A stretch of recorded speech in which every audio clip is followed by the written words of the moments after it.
Assalamualaikum warahmatullahi wabarakatuh. Bismillah, alhamdulillah, wassalatu wassalamu ala sayyidina Muhammadin ibni Abdillah wa ala alihi wa sahbihi wa mawalah. Wa la hawla wa la quwata illa billah. Rabbi shrah li sadri wa yassir li amri wahlul 'uqdatam min lisani yafqahu qawli. Subhanaka la ilma lana illa ma 'allamtana innaka antal alimul hakim. Qala rahimallah. Pada kesempatan kali ini saya ingin mengkaji tentang hukum belajar ilmu falak ya. Referensi saya dari kitab Badiatul Misal fi Hisabis Sinin wal Hilal. Kitab Badiatul Misal salah satu kitab yang dikarang oleh Syekh Abdul Jabbar Muhammad Maksum bin Ali, Masku Mambang Jawa Al-Jawi. Allah alam dari mana ini. Ini ada, bisa dibeli di Pustaka Sidogiri Keratonnya cetakan ini. Mungkin dipelajari di sana mungkin. Kalau di tempat saya mengaji di Pondok Pesantren Besu itu tidak diajarkan ini ya, kitab Fathur Rauf yang diajarkan. Kalau ini tidak ya. Cuman dalam setiap ada pelatihan itu sering ikut yang langsung program ya, bukan dari awal kitabnya. Kali ini kita ingin mengkaji tentang hukum mempelajari ilmu falak ya. Ada yang fardu, ada yang sunnah, ada yang haram ya, ada yang makruh, ada yang mubah. Jadi ada 5 ya. Tergantung kondisi dan situasinya bagaimana. Ya, jadi kita kembalikan kepada 5 hukum Islam yang sudah kita maklumi bersama. Ya, baik, kita mulai saja kajiannya. Qala rahimallahu wa hukmul istiwal bihi ya'tarihil ahkam al-khamsah. Hukum mempelajari ilmu falak, nujum ini nujum ya, nujum, wuruj, manazil ini. Ini ya. Ini apa namanya? Di sini ada keterangan ya di dalam kitab sebelumnya ya, biar tidak langsung ke sini aja, ini kita bahas dulu.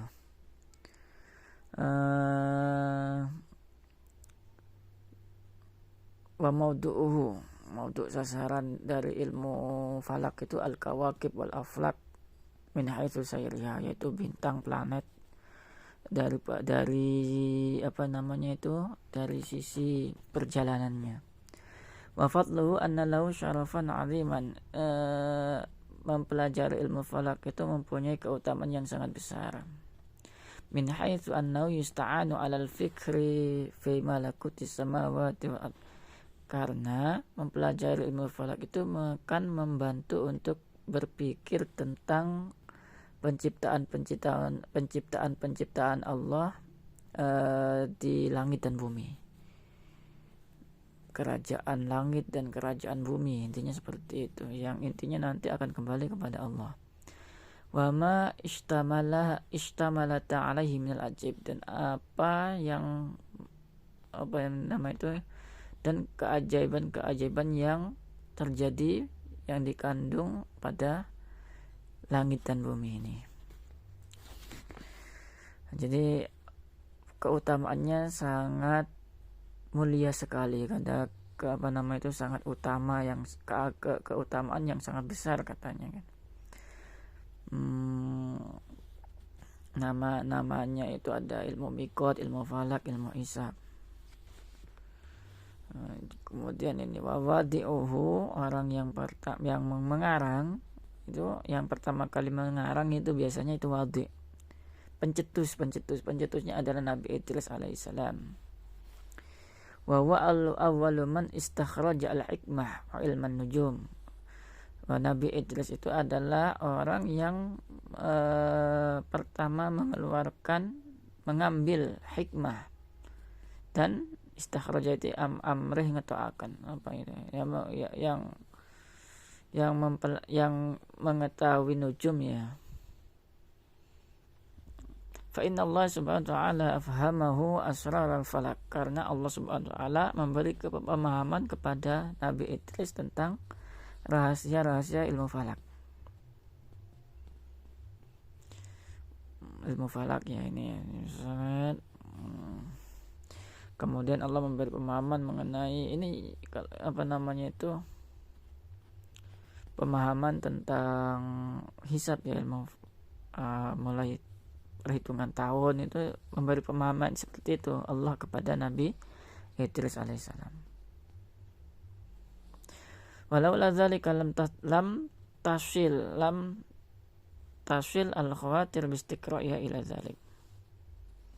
Andaikan tidak tidak demikian, maka penelitian itu tidak istilahnya itu akan menimbulkan kekhawatiran.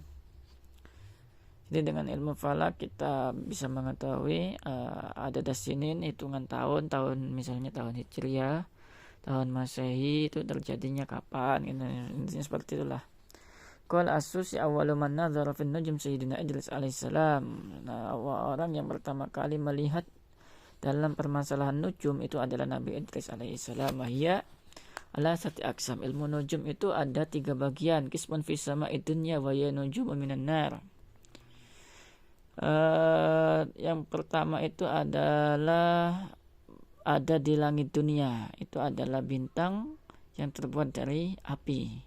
Uiddat lirajmi syayatin, yang disediakan untuk melempari setan yang mau naik ke atas langit, yang ingin mengetahui informasi apa saja yang akan terjadi di bumi ini, dilempari oleh malaikat. Nah, nujum yang ada di situ itu ada di langit dunia. Qismun fis samawati sab'i, yang sebagiannya lagi itu ada di langit yang ada 7. Wa ya ad-darari as-sab'a as-sayyarah, yaitu ad-darari ini ya, sebuah lingkarannya yang ada 7. Wa qismun fil falak as-samin, yang bagiannya lagi ada di falak yang ke-8, yaitu yang di atasnya lagi itu kalburuj, ada manazil, itu yang di langit ke-8 itu ya. Jadi kalau langit 7 itu di bawahnya buruj, bintang zodiak dan bintang manzil. Wa hukmul ishtighal bihi ya'tarihil ahkam al-khamsah. Hukum mempelajari ilmu falak itu istilahnya itu mencakup 5 hukum. Yang pertama adalah fardu, wajib ya. Yang wajib itu bagaimana? Wa huwa ma arafa ma ta'rifu bihil awqat wal qiblah wa ikhtilafil mawtali' ainan fi mahallin yakillu fihi al-'arifun wa kifayah fi mahallin yakillu fihi. Hukumnya fardu yaitu untuk mengetahui waktu sholat, mengetahui arah kiblat, mengetahui matla istilahnya ittihadul matali, itulah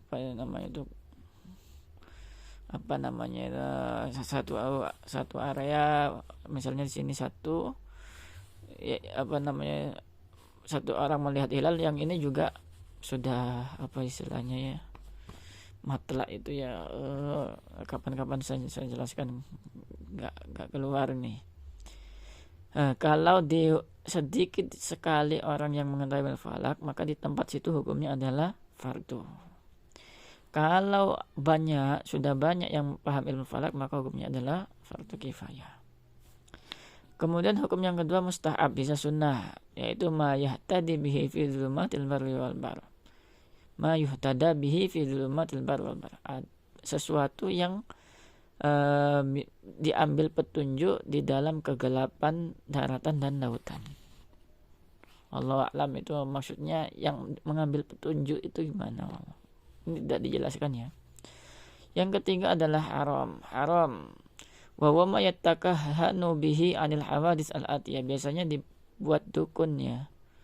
Ma yatakahhanu, yang diperdukunkan, istilahnya itu untuk mengetahui sesuatu yang akan terjadi di masa yang akan datang, seperti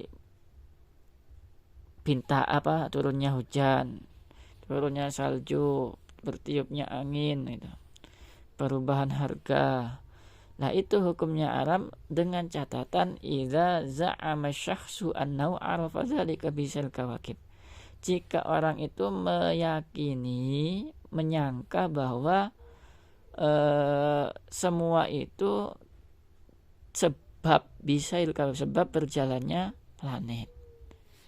Liktironiha, baik itu berdekatan itu planetnya atau berpisah. Nah, wa amma idza qala anal iktiran al iftirak ja'alahu alamatan bi muqtada adatihi al ilahiyah. Kalau dia itu mempunyai keyakinan dan berkata iktiran konjungsi itu itu dijadikan oleh Allah sebagai pertanda terhadap peristiwa yang terjadi, maka kalau seperti demikian maka fala isma fi dzalik, maka tidak berdosa, tidak haram kalau begitu ya. Nah, jadi kalau mempelajari ilmu falak, keadaan alam, kemudian falak apalagi itu dijadikan sebagai tanda saja, sebagai tanda sesuatu yang dikehendaki oleh Allah, maka hukumnya adalah tidak berdosa, tidak haram. Ya, kalau tidak haram berarti mubah. Kalau mustahab itu kan sesuatu yang diambil petunjuk, ya, mengambil petunjuk di dalam kegelapan. Nah, ini fungsinya untuk apa? Lah ini kan tidak ada tidak ada kaitannya dengan ibadah, tidak ada. Yang penting mengetahui apa yang akan terjadi. Ini seperti itulah. Yang keempat, makro. Makro itu adalah yang untuk mengetahui gerhana matahari bulan. Idza lam yusolli inda dzalik. Ketika tidak sholat pada waktu itu, mengetahui waktunya sholat, waktunya gerhana, tapi pas gerhana tidak sholat, lam yasul apa yang yusolli ini, tidak sholat ya. Kan di dalam pada waktu gerhana itu kan disunahkan sholat, hukumnya sunnah. Ini orang sudah paham ilmu mengetahui gerhana tapi kok tidak sholat, maka hukumnya adalah kebalikan sunnah, adalah makruh. Yang kelima, mubah, wa ma'rifatul buruj wal manazil wa urudul balad wa atwaliha. Yaitu mubah ya, mengetahui zodiak, mengetahui manzil. Kemudian ardul balad ini hukumnya adalah mubah. Jadi kesimpulannya, mempelajari ilmu nujum yang biasanya saya sebut keadaan alam itu ya, bisa haram bisa tidak. Kalau haram jika meyakini semua itu terjadi sebab pergerakan bintang. Ini Allah dinamarduakan, maka kalau seperti itu maka hukumnya adalah haram, dan bisa kufur kalau seperti itu. Nah, kalau dia itu meyakini bahwa bintang itu hanya sebagai tanda apa yang dikehendaki Allah. Kalau sebagai tanda saja, tidak sampai meyakini terjadi karena pergerakan bintang.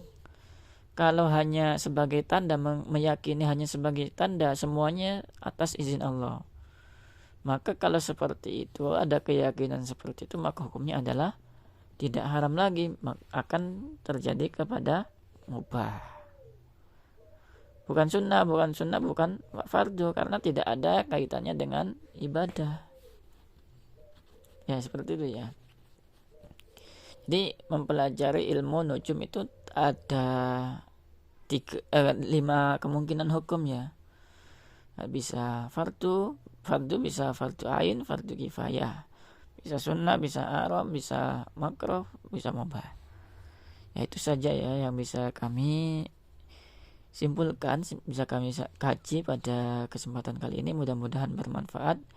Apabila ada kata-kata yang kurang berkenan, mohon maaf yang sebesar-besarnya. Wassalamualaikum warahmatullahi wabarakatuh.